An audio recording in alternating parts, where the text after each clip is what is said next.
nanonood si Lord eh. Isipin mo na lang saan si Lord nanonood. Si Lord nanonood.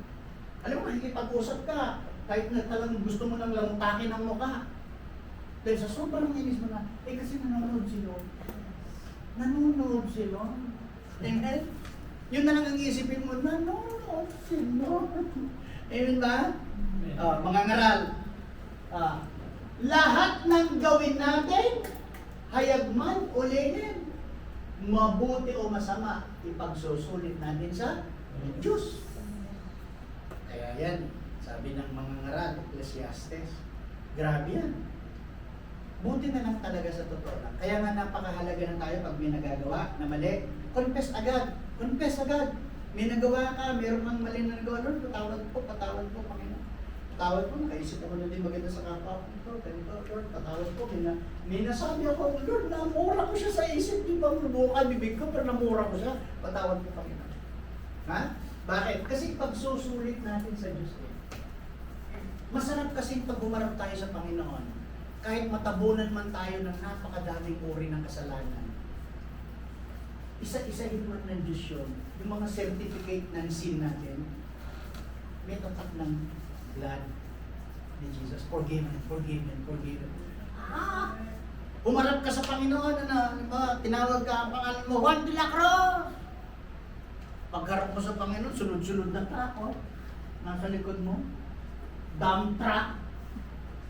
Tapos ililigok yung karga, puro mga papel, certificate ng kasalanan mo simula nung ikinabuhay.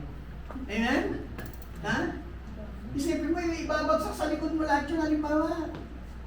Nagnakaw, nag-inbot, salbahe, ganito lahat, nagsugal, nag-inom, nag-rape, nagnakaw, pumatay, nandun na lahat! Pero titignan yung certificate. Authentic ba to? Authentic ba to? Yung accusation ng kaaway, authentic ba? Yes, authentic. Pero sealed. Nang nakalagay doon, forgiven. Forgiven. Isa-isa yun man. Forgiven. Forgiven. Nagdako mo na forgiven. Lahat ng kalpas ng kanan na sa mundo. Forgiven. Ang sarap mo. Nasasabihin sa'yo ng Diyos, anak, come unto my resting place. Di ba sarap ng pakiramdam ng gano'n? Sa totoo lang, lahat naman tayo, dami-daming kasalanan. Maraming nagagawang kasalanan. Huwag natin sabihin, siya kakunting mabait yung hindi. Lahat tayo meron. Ha? Siguro kung hindi ako nung hindi ako born again, baka nalimang dump truck na. Amen? Ha? Lahat ng gawin natin, hayag man o lihim. Kaya pag meron naman tayong nagawang lihim na tayo lang nakakaalam, kung may kasama tayo, Lord, forgive us. Forgive us. Forgive us. Forgive us. Tingin agad natin sa Diyos ang tawad. Pangatlo, ang pinakamahalagang bagay na alam natin dapat ay ang Diyos ang nanonood. Ang pinaka-audience natin si Lord. Pag ang audience mo si Lord, siya ang alam mo, wow!